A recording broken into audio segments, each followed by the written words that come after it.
Assalamu alaikum बच्चों. Today we are going to read a poem from your My English textbook 4. Name of the poem is Five Fluffy Little Robins. बच्चों, आज हम आपकी my English book 4 इस text book से poem है 5 fluffy little Robins, इस poem को पढ़ेंगे. तो चलो शुरुआत करते हैं पोएम की. 5 fluffy little robins. 5 means 5. Fluffy यानी कि हल्के, नरम, मुलायम जो होते हैं ना, उसको फ्लफ़ी कहते हैं.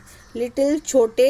रॉबिन ये जो एक बर्ड है जिसका रंग जो होता है नारंगी कलर का, तपकीरी कलर जिसे हम कहते हैं, वो रंग का ये बर्ड होता है.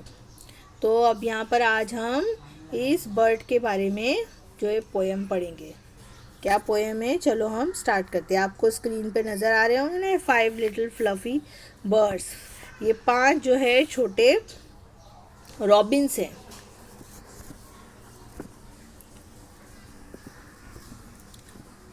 Five fluffy little robins looked up at the sky. It was time to leave the nest and find out how to fly. 4 fluttered off, but one was full of fear. He said, "It's far too high. I think I'll stay right here." "Come on," said the others, flying freely in the sun. So their little brother tried it and found that it was fun. यहाँ पर poem में क्या बताया गया है, अभी हम इसको समझेंगे. 5 fluffy little robins looked up at the sky. 5 हल्के, नर्म जो है छोटे से रॉबिन्स क्या कर रहे हैं, looked up at the sky. जब बर्ड छोटे होते हैं एकदम, जब उन्हें उड़ना नहीं आता है, उस वक्त का यहाँ पर जिक्र किया गया है. वो अपने नेस्ट में है और ये पांचों भी कैसे हैं, छोटे हैं. और ये जो है क्या कर रहे हैं, आसमान की तरफ देख रहे हैं. लुक्ड अप, लुक यानी देखना, उन्होंने आसमान की तरफ देखा. एट द स्काई, स्काई यानी कि आसमान.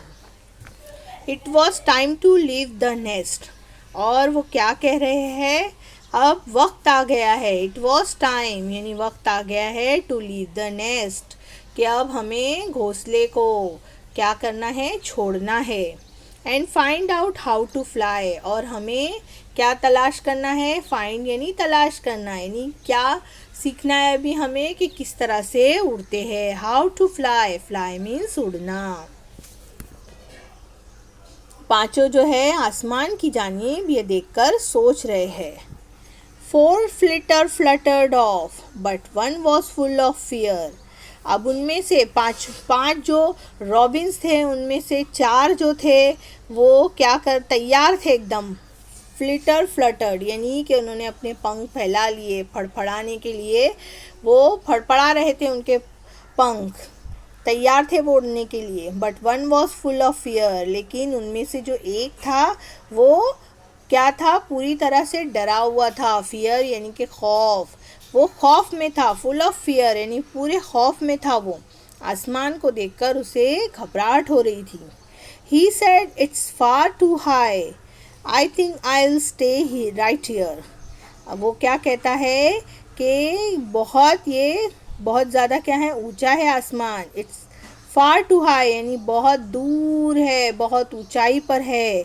आई think I will stay right here, और मेरा ख्याल है, थिंक यानी सोचना, तो क्या कहता है, मेरा ये ख्याल है, मैं सोचता हूँ कि मैं यहीं पर रुकूं. यानी वो आसमान को देखकर क्या हो गया, डर गया, खौफ ज़दा हो गया. तो उसके जो 4 छोटे जो उसके भाई साथी थे वो क्या कहते हैं, come on said the others. दूसरे जो उसके भाई थे वो क्या कहने लगते हैं, कम ऑन, आ जाओ. फ्लाइंग फ्रीली इन द सन, और आसमान में फ्रीली एकदम आज़ादी से बिना खौफ के जो है क्या करो, उड़ो इन द सन, सूरज की रोशनी में। So their little brother tried it. ये सुनकर छोटे जो भाई को क्या हुई, हिम्मत आई और उसने क्या की, कोशिश की। ट्राइड इट, ट्राई यानी कोशिश करना, ट्राइड कोशिश की।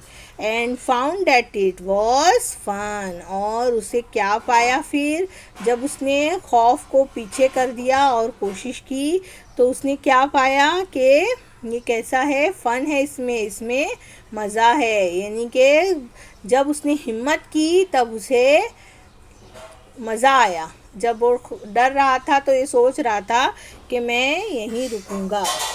अब इस पोएम में आपको समझ में आई होंगी। अब हमें इसमें से राइमिंग पेयर्स जो है वो हमें तलाश करना है। यहाँ पर फर्स्ट स्टैंजा में 5 fluffy little robins looked up at the sky, it was time to leave the nest and find out how to fly. तो यहाँ पर स्काई और फ्लाई, ये दो क्या है, राइमिंग पेयर है, स्काई फ्लाई। नेक्स्ट स्टैंजा देखेंगे। नेक्स्ट स्टैंजा में 4 fluttered off, but one was full of fear. He said, "It's far too high. I think I'll stay right here." यहाँ पर fear and here ये क्या है, rhyming pairs है। Last stanza है,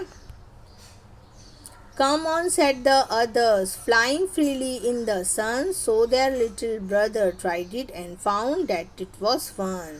Sun, fun. Sun, fun. Sky, fly. Fear, here.